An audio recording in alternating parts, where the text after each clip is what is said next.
വാർത്തകൾ ആദ്യമേ അറിയാൻ പ്രൈം ന്യൂസ് മലയാളം സബ്സ്ക്രൈബ് ചെയ്യൂ. തന്റെ ഒപ്പം നടന്ന 4 കൂട്ടുകാരും ഇന്ന് ഈ ലോകത്തിലില്ല എന്ന് തിരിച്ചറിഞ്ഞപ്പോൾ ആ യാഥാർത്ഥ്യം അജിന്റയ്ക്ക് ഉൾക്കൊള്ളാൻ കഴിയുമായിരുന്നില്ല.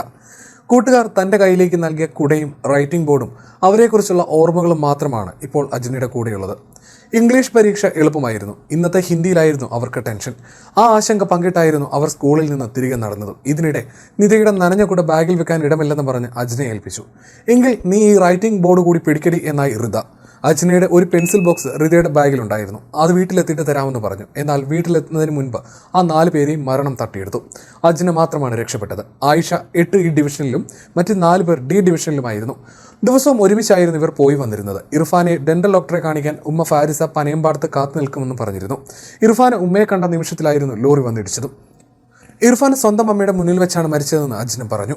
മണ്ണാർക്കാട് ഭാഗത്തു നിന്ന് കോഴിക്കോട് ഭാഗത്തു നിന്നും ലോറി വന്നു. ഞങ്ങൾ നിൽക്കുമ്പോൾ മണ്ണാർക്കാട്ടെ ലോറി നല്ല സ്പീഡിലാണ് വന്നത്. ലോറി ചെരിഞ്ഞു, മറ്റേ ലോറിയിൽ ഇടിച്ചു. എൻ്റെ കൂടെയുള്ളവരിലേക്ക് ഇടിച്ചു. ഞാൻ തെറിച്ച് കുഴിയിലേക്ക് വീണു എന്നാണ് അജ്ന പറഞ്ഞത്. ഇർഷാനയുടെ ഉമ്മ മുന്നിലുണ്ടായിരുന്നു. ഉമ്മയുടെ മുന്നിൽ നിന്നാണ് ലോറി ഇടിച്ചതെന്നും അജ്ന പറഞ്ഞു. 5 കുട്ടികൾ നടന്നു പോവുകയായിരുന്നു. മറ്റു ലോറിയിൽ ഇടിച്ച് അത് ചാലിലേക്ക് വന്നു വീണു. കുട്ടികൾ മാറാൻ ശ്രമിച്ചെങ്കിലും ചാലിൽ ലോറിയും വന്ന് വീഴുകയായിരുന്നുവെന്ന് വീട്ടിൽ ജോലി ചെയ്തുകൊണ്ടിരുന്ന ഇബ്രാഹിം പറയുന്നു. വീട്ടിൽ ജോലി ചെയ്യുന്നതിനിടയിലാണ് സംഭവം ഉണ്ടായതെന്നും അദ്ദേഹം പറഞ്ഞു. പഞ്ചായത്ത് വണ്ടിയിലും ലഭ്യമായ കാറിലുമാണ് കുട്ടികളെ ആശുപത്രിയിലേക്ക് മാറ്റിയതെന്നും അദ്ദേഹം വ്യക്തമാക്കി. ആദ്യം ഒരു കുട്ടിയെ പുറത്തെടുത്തു. പിന്നെ ഒരു കുട്ടിയെ രക്ഷിക്കാൻ മുടി വെട്ടണമായിരുന്നു. വീട്ടിൽ നിന്ന് കത്രിക എടുത്ത് കൊണ്ടുവന്ന് മുടി മുറിച്ചു. കുട്ടിയെ പഞ്ചായത്ത് വണ്ടിയിൽ കയറ്റിവിട്ടുവെന്ന് ഇബ്രാഹിം പറഞ്ഞു. ലോഡിംഗ് കാരൊക്കെ വന്നാണ് രക്ഷാപ്രവർത്തനം നടത്തിയതെന്നും അദ്ദേഹം വ്യക്തമാക്കി. അതേസമയം മരിച്ച വിദ്യാർത്ഥികളുടെ മൃതദേഹം വീടുകളിൽ എത്തിച്ചപ്പോൾ കണ്ടത് കരളലിയിപ്പിക്കുന്ന കാഴ്ചകളായിരുന്നു. മാതാപിതാക്കളെയും സുഹൃത്തുക്കളെയും ആശ്വസിപ്പിക്കാൻ നാട്ടുകാരും കുടുംബക്കാരും നന്നെ കഷ്ടപ്പെട്ടു.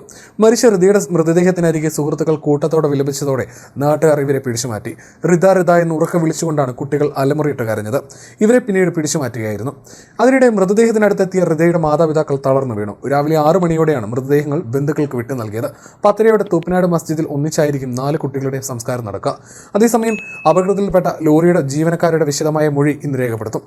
അപകടത്തിൽ പരിക്കേറ്റ് ആശുപത്രിയിൽ കഴിയുന്ന ലോറി ഡ്രൈവർ മഹേന്ദ്ര പ്രസാദിന്റെയും ക്ലീനർ വർഗീസിന്റെയും മൊഴിയുമാണ് പോലീസ് രേഖപ്പെടുത്തുക. ഇതിനുശേഷമായിരിക്കും ഇവർക്കെതിരെ കേസെടുക്കുന്ന കാര്യത്തിലേക്ക് കടക്കുക. കല്ലടിക്കോട് പോലീസിന്റെ നേതൃത്വത്തിലായിരിക്കും മൊഴിയെടുക്കുന്നത്. എതിരെ വന്ന വാഹന ഉടമയും വിശദമായി ചോദ്യം ചെയ്യുമെന്നും അറിയിച്ചിട്ടുണ്ട്. സാധാരണ കുടുംബങ്ങളാണ് 4 പേരുടേതും. ഇർഫാൻ അഷറിന്റെ പിതാവ് അബ്ദുൽ സലാമിന് ലോഡിംഗ് ജോലിയാണ്. റിത ഫാത്തിമയുടെ പിതാവ് അബ്ദുൾ റഫീഖ് ഓട്ടോറിക്ഷ ഡ്രൈവറാണ്. നിത ഫാത്തിമയുടെ പിതാവ് അബ്ദുൽ സലീമിന് മരപ്പണിയുമാണ്. ആയിഷയുടെ പിതാവ് ഷറഫുദ്ദീന് ചെറുളിയിൽ തന്നെ പലചരക്ക് കച്ചവടമാണ്. ഇർഫാനെയും നിതയും അടുത്ത ബന്ധുക്കളാണ്. സ്കൂളിൽ പരീക്ഷയായിരുന്നതിനാൽ സ്കൂൾ വിട്ട് പുറത്തിറങ്ങുമ്പോൾ പതിവുള്ള തിരക്ക് ഇന്നലെ ഉണ്ടായിരുന്നില്ല. ആയിഷ ഒഴികെ മറ്റ് 4 പേർ സ്കൂളിലെ ഒരു ഡിവിഷനിൽ തന്നെയായിരുന്നു പഠിച്ചത്.